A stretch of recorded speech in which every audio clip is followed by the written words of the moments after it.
Well, sir, at times the PF web server is down on last due date. So the employer is stuck for making online payments. So in that case, what way we will be able to justify and keep our position that it is not employer's mistake? Kind of see, this is purely procedural, right? So I think nothing related to the provisions in the PF Act. So when you encounter some problem, my suggestion would be please immediately you bring it to the knowledge of the department, right? Again, the point is in order to save our skin, right? So that is always better without waiting for some guideline from the department. Instead, when you feel that there is some problem, you are not able to do the payment on time because of some technical issues. Please bring it to the knowledge of the authorities, the PF department, so that they will be in a position to guide you, right? I think this is what is happening, and if we do that, I think we will not be penalized, right? That is also very clear. Now we are moving on to the third code, which is on wages.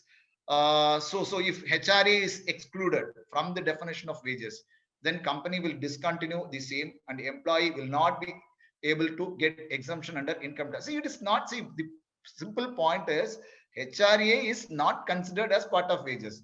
Again, specifically for the purpose of minimum wages act, right? Even today, for the purpose of PF, it is not considered as wage. For the purposes of bonus, it is not considered as wage, right? So it is more relevant from the perspective of minimum wages, right? Because yes, where the employers pay mere minimum rates of wages, particularly to the contract workers. Yes, as employers, we have the tendency to split it into basic and HRA. And currently, since HRA is included in the definition of the wages, as the third term is defined under the Minimum Wages Act, as per the ruling given by the Supreme Court in the air freight case, yes, that this split up is okay, right? So now that is not possible if the code is implemented, because HRA is not considered as part of wages, right? Only with respect to minimum wages, there will be some impact. Otherwise, as a part of management, if you still want to have HRA in your salary structure, you can continue to have that, because the employees would be definitely entitled for whatever tax benefit they can still avail it, right? Absolutely no issues on that.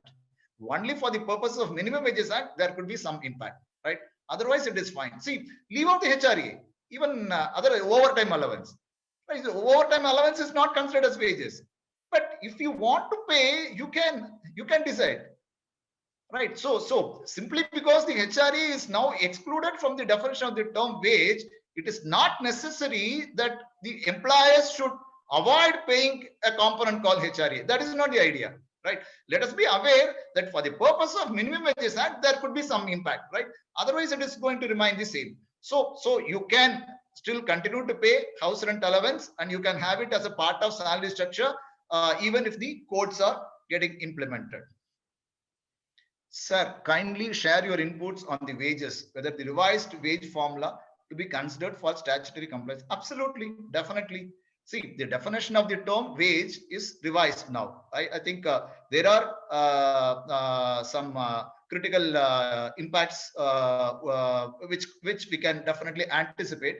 The main one being, I think we cannot have the excluded portions going beyond 50%. So at least 50% of the monthly gross salary should be treated as wages. So some cap is now put for the exclusion part. That is the, I think, major change which is being brought out through these codes with respect to wages, right?